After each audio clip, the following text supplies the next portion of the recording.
যে আপনারা অনেকেই জানেন যে গণ অধিকার পরিষদ বাংলাদেশে এই যে ঐতিহাসিক কোটা সংস্কার আন্দোলন, সেই আন্দোলনের মধ্যে দিয়ে 2018 সালে আজকের এই জায়গায় এসে পৌঁছেছে। 2018 সালের কোটা সংস্কার আন্দোলন থেকে নিরাপদ সড়ক আন্দোলন, সেই আন্দোলনেই কিন্তু কোটা সংস্কার থেকে রাষ্ট্র সংস্কারের আওয়াজ তরুণরা সেই সময় উঠিয়েছিল।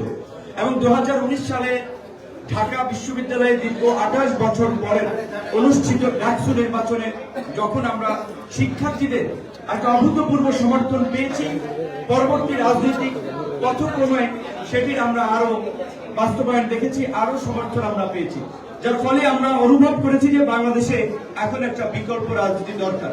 বিদ্যমান রাজনীতি দেশের মানুষের আকাঙ্ক্ষা পূরণে ব্যর্থ হচ্ছে। সেই জায়গা থেকেই 2021 সালে গণ অধিকার পরিষদের প্রতিষ্ঠা এবং গণ অধিকার পরিষদের প্রতিষ্ঠা লগ্ন থেকে শুরু করেই গণ অধিকার পরিষদের একটি গুরুত্বপূর্ণ অঙ্গ সংগঠন হচ্ছে বাংলাদেশ যুব অধিকার পরিষদ।